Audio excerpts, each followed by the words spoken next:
This week on Crossroads Politics, lawmakers ride an emotional roller coaster.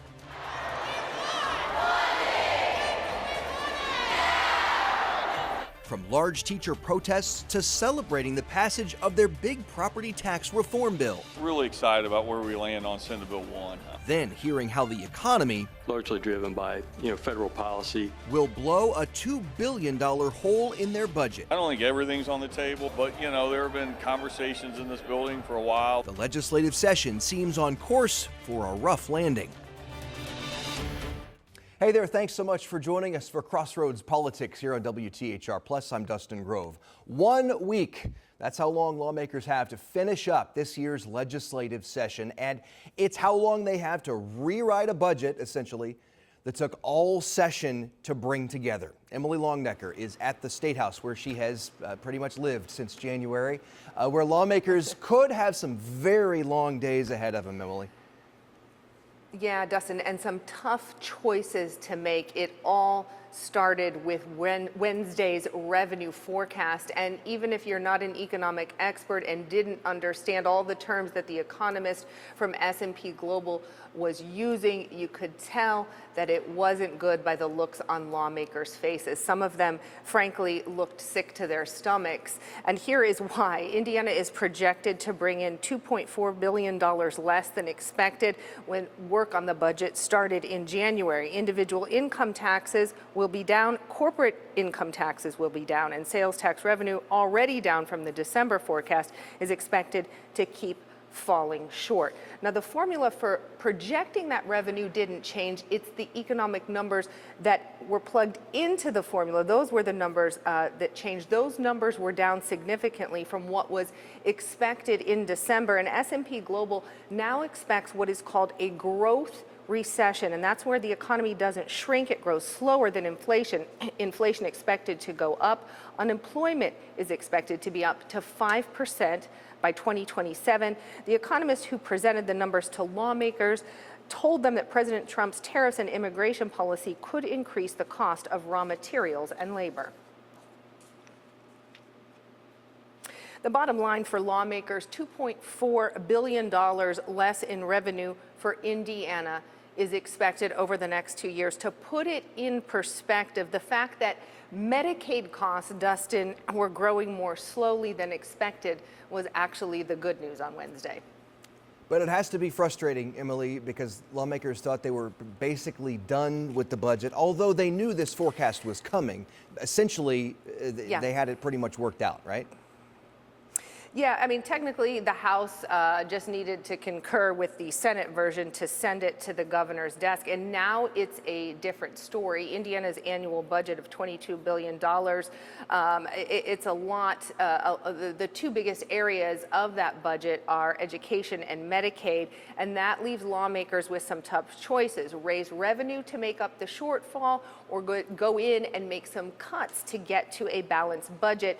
Governor Braun has said that he is resistant to raising taxes. He issued a statement after the revenue forecast, which said in part, "We must finalize a biennial budget that respects the revenue forecast and protects Hoosier taxpayers from a worst-case scenario. I will work with the General Assembly to craft a budget that is structurally balanced, maintains strong reserves, and funds vital services like public safety and education." And we know some options are off the table, like legalizing marijuana and taxing it, but Republican leaders say they are open to some ideas that they haven't tried before. I don't think everything's on the table, but there have been conversations in this building for a while on things like the cigarette tax. Democrats in favor of legalizing and taxing cannabis. They want the cuts to start with the executive branch, not social services. Take a listen. Now, the Secretary of State had an increase. The governor's office had an increase. The lieutenant governor's office had an increase. And maybe we start there, just bringing those. Yeah, in the end, there's going to be some painful decisions that are expected not to make really either party happy. It's going to be painful. The question is, Dustin, where is that pain going to come? Yeah, that's the question. We'll find out in the next couple of days, Emily. Thank you. Let's bring in Nikki Kelly, editor of the Capitol Chronicle. Tough choices. We heard Speaker Houston this week say they really want to work to protect social services, K-12 education. Are they going to be able to get this done without calling a special session? Yeah, I think they'll get it done. I mean, they first just have to look at any new programs they're putting in. Those would be immediately on the chopping block. Or, for instance, here's just an example. There's an $86 million annual line item for the Freedom and Opportunity Education Agenda. It's basically just a fund in the Department of Education to use for various things they might want to do. So it's not even, doesn't even say what exact programs it would go to. That's probably a place. I'd be worried about the public health funding. I'd be, concerned about tax credits and things like that. It is $2 billion over 2 years, so it's really about $1 billion per year of the budget. Once you make that cut in the first year, it'll probably continue to the second year. But I think they'll definitely get it done without a special session. Shelley Yoder mentioned executive branch cuts, that there was an increase. Were those increases voted in this session? Could those be reversed, or is that a done deal? I mean, she just means like the basic budget of the governor's office. Okay. And they do go up a couple percent, just like everyone's budget. But to be fair, those are not large amounts of money. And so you need to look where there are bigger pots of money to try to hit that. I do think the cigarette tax is definitely a possibility. I mean, Republicans have been saying repeatedly, even as late as Tuesday before this revenue forecast, Senator Mishler said, I don't want to put that in the budget yet. We want to see what the forecast says. And it's basically like, look, if you don't do it now, then the Senate Republicans are never doing it. And well, the Senate, the cigarette tax has been passed in the House for years. It's been killed in the Senate. I don't think there's been a cigarette tax increase for a long time, many years. Yes. Okay. All right. We'll see if that makes it in there at some point. Nikki, thank you. This week, we saw a massive rally against a property tax reform bill.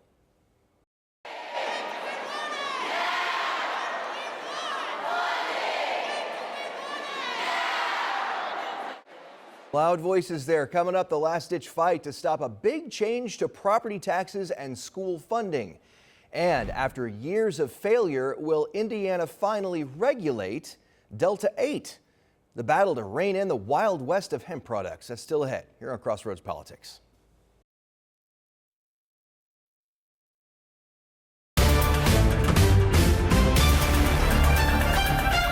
Welcome back. Just a week ago, lawmakers were celebrating a deal on property tax reform. And Emily, that at least is settled for this session, right? Yeah, it is settled for now. Property tax reform was a big campaign promise for Governor Braun, so there was a lot of pressure to get it done. And we've talked about the back and forth that lawmakers went through to get something that the House and Senate could agree on. Now, it's important to say this was a deal between House Republicans and Senate Republicans. Every Democratic amendment was voted down by the supermajority. Now, this bill faced public outcry with a large rally of teachers at the State House on Monday, so many that several school districts went on e-learning because so many teachers called off to go to the rally.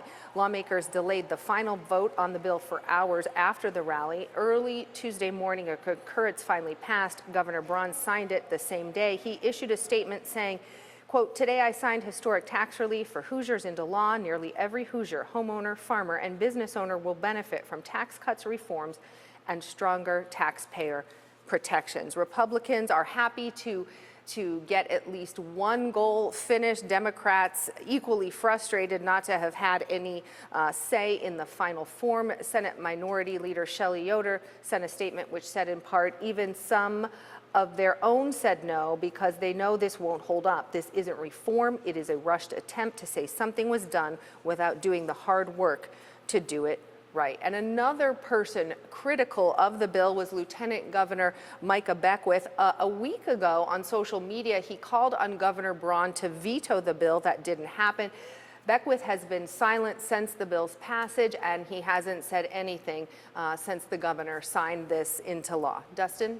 Yeah, you have to wonder what he's thinking and why, after being so outspoken, he hasn't said anything about it since. Emily, thank you. I want to bring in Nikki Kelly again.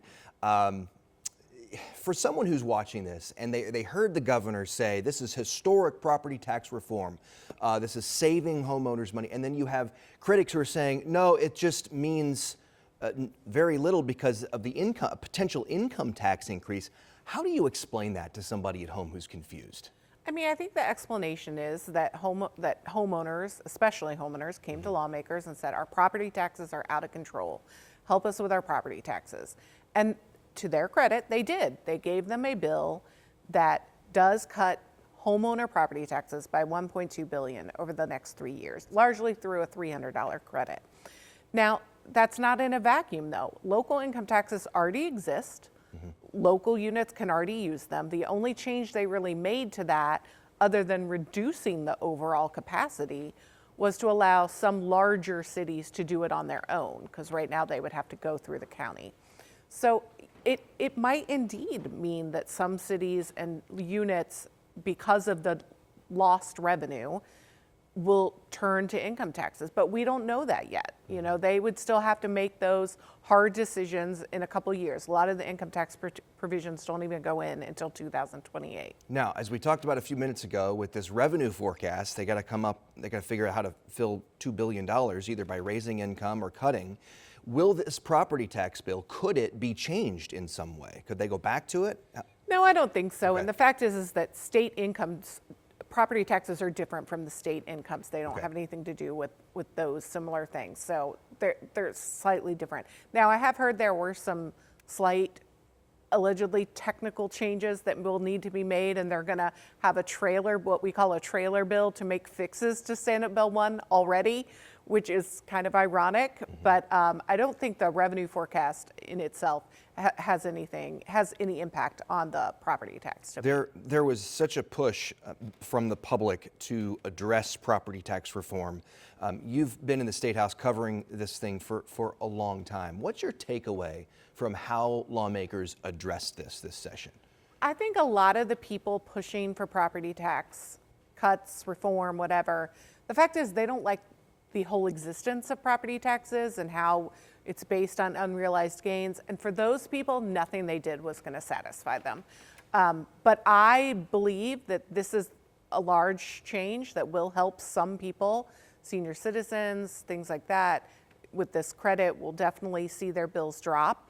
And it's more than I thought they'd get going into the session. So I just think you have to, if you didn't please everyone, you know, because they didn't cut enough or it cut too much, usually they say in legislation that if you've ticked off both sides, you've kind of found the sweet spot. All right. Nikki, thank you. The same day he signed property tax reform into law, Governor Braun held a press conference with Secretary Robert F. Kennedy Jr. of Health and Human Services, along with Dr. Mehmet Oz, announcing Make Indiana Healthy Again, the plan the governor called Make Indiana Healthy Again. But Emily, this is as much about welfare as it was health, right? Yeah, that and calling for studies. The proposal by the governor was built around 9 executive orders that he signed that day, all focused, Governor Braun said, on making Indiana healthy again. 4 of the executive orders deal with SNAP benefits, more commonly known as food stamps. SNAP is how the government helps feed people who can't afford food. Among those executive orders, one that overhauls work requirements and also reinstates income and asset verification to get SNAP benefits. SNAP is intended to help our neighbors who have fallen on hard times, but we also need to encourage their long-term self-sufficiency so that they can thrive and benefit in their communities. Another order removes candy and soft drinks as items families who use food stamps can buy. More SNAP money is spent on sugar drinks and candy than on fruits and vegetables. That changes today. The National Confectioners Association pushed back, calling the policy misguided and not needed, saying candy makes up only about 2% of SNAP purchases. According to the NCA, families who use food stamps and those who don't have the same candy buying habits. Other executive orders call for studies on the effects of dyes and additives in food, as well as the connection between diet and chronic diseases. There's also an order to establish the governor's fitness test and school fitness month. Another order cracks down on Medicaid eligibility errors. The governor's plan was applauded by Secretary Kennedy and Dr. Oz. This one really broke the bank on 9 executive orders all designed to improve our farms, our fitness, our food, our education, our health. And the kinds of things that are in these executive orders will help reduce that incidence of chronic disease, because it turns out that about the most patriotic thing you can do these days is to get healthy. In the audience, Hoosiers like this health coach said she agreed with what she heard. It was just reverberating back to us everything we pour into our clients every day, that you can change it, and there is hope. On the SNAP restrictions, it's important to note that some of these policies are already in place at the federal level, like requiring most adults to be working or looking for work in order to get SNAP benefits. Also, asset testing is already part of the rules. Removing candy and soda, that definitely is a change. Indiana, one of the first states in the union to ask the federal government for permission to make that change. Dustin. Emily, thank you. Nikki, SNAP is almost entirely federally funded, right? So Indiana just covers some of the cost of administering the program. So will any of these changes, you think, have a big impact on Indiana's bottom line? I don't think we know, because this is a new thing that they're going to try. In no states, we don't have any experience with it. It also depends, like it's easy to say no pop or whatever, but I think it depends on what's classified where. My husband's addicted to a tea that has more sugar than my Coke Zero. But it's not soda. Right, exactly. Yeah. And so it just depends how the definitions are written. Also this week, a signature from Governor Braun. All that remains now for a Medicaid work requirement bill to become law. So Hoosiers getting their health insurance under the Healthy Indiana Plan, also called HIP, would need to log at least 20 work or volunteer hours a week. This is a move that supporters hope will curb costs, will also curb the program's enrollment numbers. But critics say this quadruples eligibility checks, which they insist is unnecessary. They pointed to an independent study, I think it was Kaiser Family Foundation, KFF, that found 73% of members already are working. Those who don't work at home as caregivers, too sick to work. There are definitely some differing estimates on how many people the work requirements will shed from the program. Anywhere from 100,000 to up to 300,000. That's something we're going to have to see. There are 12 exemptions in the bill, so there are a lot of exemptions for that. So the question is really just how many people are already working those 20 hours and won't be able to get an exemption. I don't think it's going to be as high as some lawmakers are hoping. Well, Democrat Minority Leader Shelley Yoder said this could end up even driving up costs instead of reducing costs because of the bureaucracy of the increased checks. When you look at the fiscal analysis, it definitely says that FSSA, because they're going to go from checking your eligibility once a year to 4 times a year. So that's a lot of administrative bureaucracy. The fiscal says costs will go up, and it doesn't even really try to estimate any cost savings in the bill, because it's also dependent on who has a job, who's working, those kinds of things. Well, supporters insist that this is necessary. I want to play for you part of that debate on the Senate floor earlier this week before the vote. Take a listen here. I think the bottom line here with Senate Bill 2 is we don't want to punish people for being sick. We don't want to make moms and medically frail adults beg for the right to see a doctor.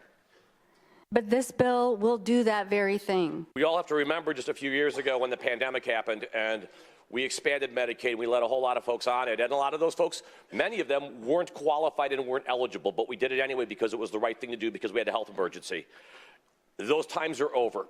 And now it's time to get back to where we were before, making sure that we have folks that are truly eligible and truly in need of these services. Because to go on the path that we're going now, it will make the entire program untenable. So the bill passed. It's now awaiting the governor's signature. This move, though, would also require federal approval, would it not? Yes, and I expect that the Trump administration would give that pretty readily, but it'll take some time to get through. Overall, what the Braun administration wants to do right now, this is a formal, our Medicaid plan amendment. It's part of our plan. They want to move it to a waiver, because if it's moved to a waiver, then our government can have a lot more say over changes to it much more quickly than through if it's a formal part of our Medicaid program. Now to a topic that has gotten a lot of attention this year so far. Speaker Todd Huston's bill to welcome Illinois counties into Indiana. It's now also headed for the governor's desk. Since 2020, more than 30 counties in neighboring Illinois have voted to secede from that state, including 5 counties just last year. So House Bill 1008 sets up a commission to facilitate moving state boundary lines to accommodate those counties that have seceded. Now, this would require approval from the state of Illinois. The Illinois governor saying, not going to happen, don't even think about it. So Speaker Huston was asked this week, what's the point of this bill? Why spend time on it? Here's what he said. Well, that's their choice. I mean, that's their choice whether they want to participate or not. I think it's been a great opportunity to talk about all the great things going on in Indiana and to say, look, you know, we'd love to have that conversation. All it does is facilitate the potential to have a conversation if Illinois were to ever want to have that conversation. But it got to, you know, it also gets to highlight the differences in the outcomes and things taking place in each state. So, Nikki, at the very least, this seems like a PR campaign for Indiana. Absolutely, and I think that's the majority of what the bill was about, was giving a platform to, you know, say, hey, look how great we're doing, and our people aren't seceding, so maybe we can be open to others. Well, and I will say, according to the Speaker's office, their research from the Census Bureau shows they say at least 100,000 Illinois residents have moved to Indiana since the pandemic. I haven't looked at those numbers. I haven't seen those numbers for myself, but I do think that's interesting. Well, I mean, Indiana definitely grew in the last census, and I don't know that Illinois did. So. No, I don't think so either. All right, Nikki, thank you as always for being here. Really appreciate your insight, your perspective. Still ahead here on Crossroads Politics. Take a look here. Status quo, in my opinion, is simply unacceptable. It's imperative that we get this done this year. The fight to regulate Delta 8 THC, straight ahead here on Crossroads Politics.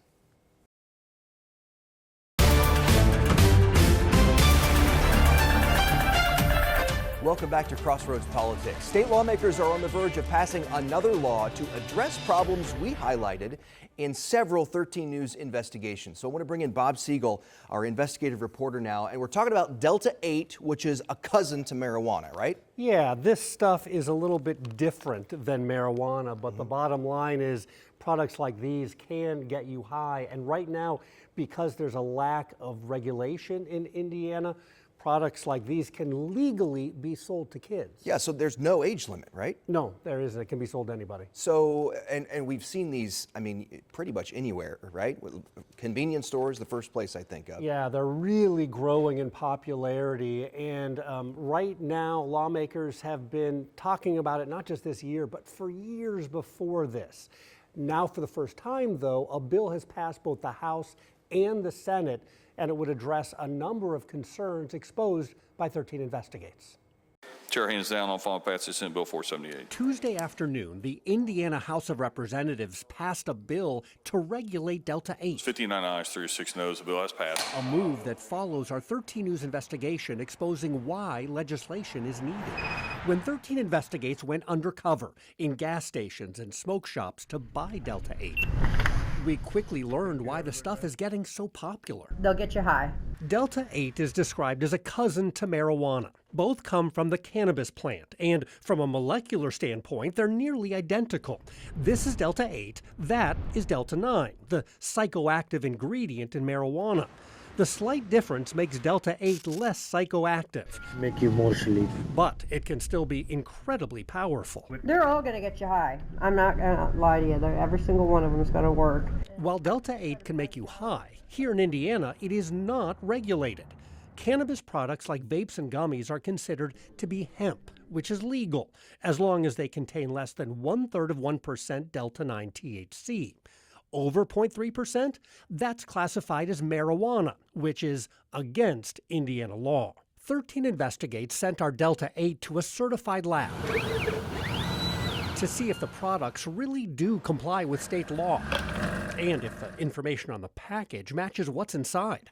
The result? 5 of the 7 samples were found to have Delta 9 THC above the 0.3%.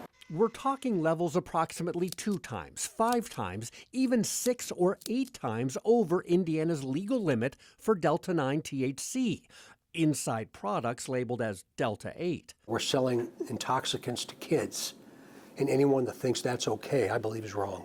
After our investigation, Indiana State Police and prosecutors urged lawmakers to act, and now they have. The status quo, in my opinion, is simply unacceptable. State Representative Jake Teschka is a sponsor of Senate Bill 478.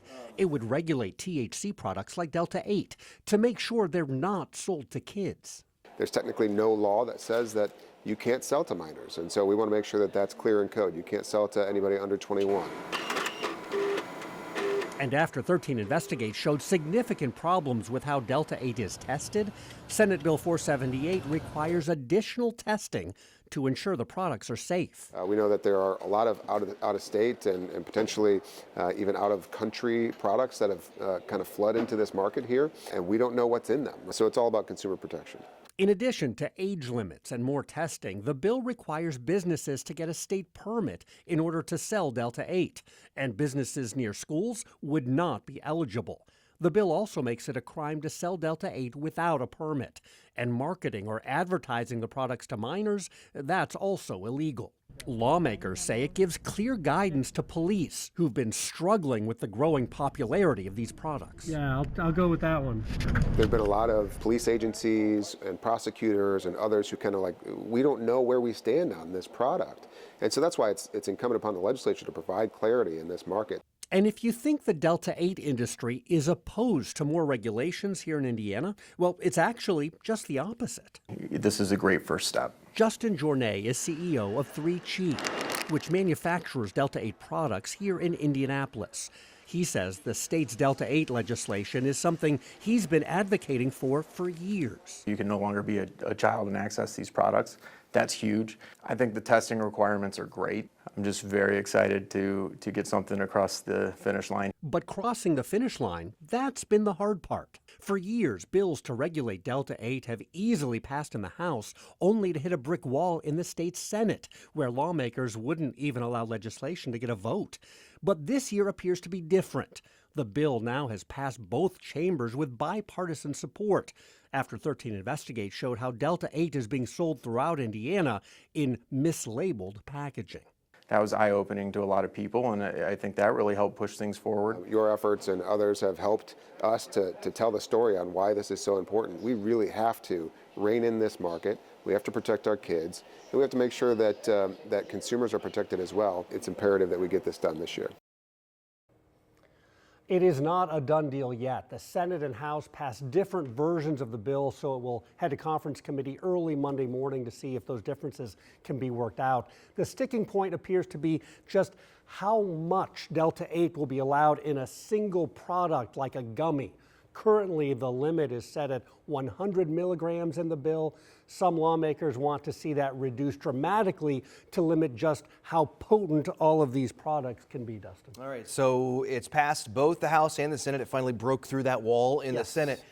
There is still opposition to this, though. Yeah, there's quite a bit of opposition. The Attorney General's office, they're trying to kill the legislation, claiming it creates a backdoor to legalize products that they say are just as intoxicating as marijuana. And there are also some out-of-state lobbyists that are here in Indiana. They are trying to kill the bill as well. They represent the marijuana industry, which does not like the competition that they are getting from Delta 8 products. Okay, so what will the governor do, you think, when this hits his desk? Well, interestingly, we are told that the governor is actually very supportive and receptive to Indiana's Delta 8 industry. He sees the benefits to consumers and small businesses and manufacturers, and it's also something that benefits farmers here in the state. It's believed that he will sign the legislation into law, but first, it's got to get through conference committee, and then it goes back to both the House and the Senate to get one more vote on each side. Okay. All right. Well, thank you very much for staying on top of this for this long. I know you'll continue to follow it. And Bob, you mentioned you've been reporting on this for more than a year. If viewers want to catch up and see that investigation, you can just look for the 13 Investigates high-stakes stories here on WTHR+. And that does it for this week's episode of Crossroads Politics. A reminder, you can watch us every week at 10 a.m. on Sunday or on demand anytime here on WTHR+. For Bob Siegel, Emily Longnecker, and Nikki Kelly, I'm Dustin Grove. Thanks so much for watching. We hope to see you next time.